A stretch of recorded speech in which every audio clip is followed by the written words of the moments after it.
The bearers of the trust of God are made manifest unto the peoples of the earth as the exponents of a new cause and the revealers of a new message. Inasmuch as these birds of the celestial throne are all sent down from the heaven of the will of God, and as they all arise to proclaim his irresistible faith, they, therefore, are regarded as one soul and the same person. For they all drink from the one cup of love of God, and all partake of the fruit of the same tree of oneness. These manifestations of God have each a twofold station. One is the station of pure abstraction and essential unity. In this respect, if thou callest them all by one name, and dost ascribe to them the same attributes, thou hast not erred from the truth. Even as he hath revealed, no distinction do we make between any of his messengers, for they, one and all, summon the people of the earth to acknowledge the unity of God, and herald unto them the Cathar of an infinite grace and bounty. They are all invested with the robe of prophethood, and are honored with the mantle of glory. Thus hath Muhammad, the point of the Quran, revealed, I am all the prophets. Likewise he saith, I am the first Adam, Noah, Moses, and Jesus. Similar statements have been made by Imam Ali.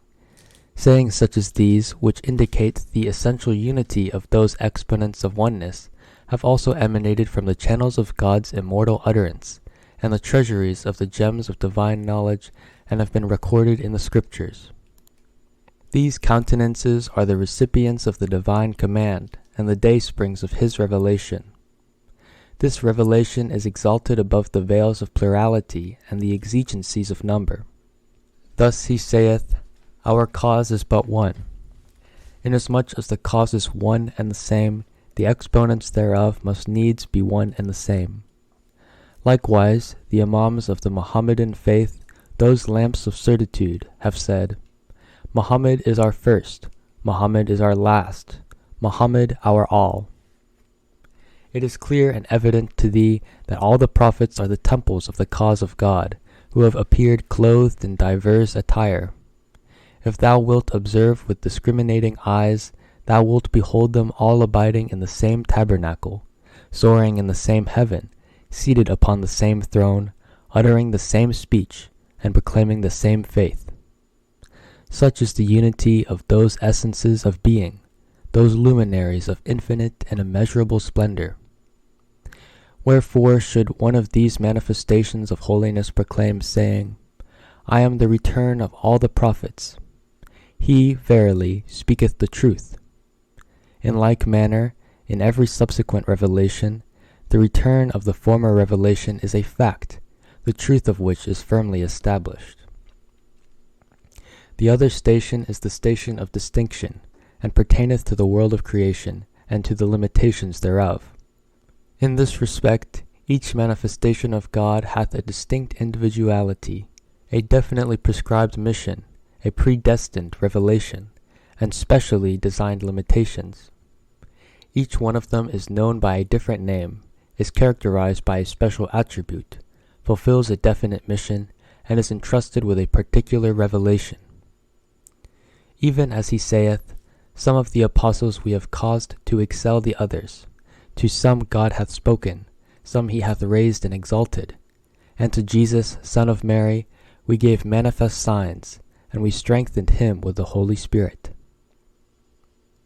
It is because of this difference in their station and mission that the words and utterances flowing from these wellsprings of divine knowledge appear to diverge and differ. Otherwise, in the eyes of them that are initiated into the mysteries of divine wisdom, all their utterances are, in reality, but the expressions of one truth. As most of the people have failed to appreciate those stations to which we have referred, they, therefore, feel perplexed and dismayed at the varying utterances pronounced by manifestations that are essentially one and the same. It hath ever been evident that all these divergencies of utterance are attributable to differences of station. Thus, viewed from the standpoint of the oneness and sublime detachment, the attributes of Godhead, divinity, supreme singleness, and inmost essence have been, and are applicable to those essences of being, inasmuch as they all abide on the throne of divine revelation, and are established upon the seat of divine concealment. Through their appearance the revelation of God is made manifest, and by their countenance the beauty of God is revealed. Thus it is that the ascents of God himself have been heard uttered by these manifestations of divine being. Viewed in the light of their second station, the station of distinction, differentiation, temporal limitations, characteristics and standards, they manifest absolute servitude, utter destitution, and complete self-effacement. Even as he saith, I am the servant of God, I am but a man like you. Were any of the all-embracing manifestations of God to declare, I am God, he verily speaketh the truth, and no doubt attacheth thereto. For it hath been repeatedly demonstrated that through their revelation, their attributes and names, the revelation of God, his names and his attributes are made manifest in the world. Thus he hath revealed, those shafts were God's, not thine. And also he saith, in truth, they who plighted fealty unto thee really plighted that fealty unto God. And were any of them to voice the utterance, I am the messenger of God, he also speaketh the truth, the indubitable truth. Even as he saith, Muhammad is not the father of any man among you, but he is the messenger of God. Viewed in this light, they are all but messengers of that ideal king, that unchangeable essence. And were they all to proclaim, I am the seal of the prophets, they verily utter but the truth, beyond the faintest shadow of doubt. For they are all but one person, one soul, one spirit, one being, one revelation. They are all the manifestation of the beginning and the end, the first and the last, the seen and the hidden, all of which pertain to him who is the innermost spirit of spirits, and the eternal essence of essences. And were they to say, we are the servants of God, this also is a manifest and indisputable fact, for they have been made manifest in the uttermost state of servitude, a servitude the like of which no man can possibly attain. Thus in moments in which these essences of being were deep immersed beneath the oceans of ancient and everlasting holiness, or when they soared to the loftiest summits of divine mysteries, they claimed their utterances to be the voice of divinity, the call of God himself. Were the eye of discernment to be opened, it would recognize that in this very state they have considered themselves utterly effaced and non-existent in the face of him who is the all-pervading, the incorruptible. Methinks they have regarded themselves as utter nothingness, and deemed their mention in that court an act of blasphemy. For the slightest whispering of self within such a court is an evidence of self-assertion and independent existence.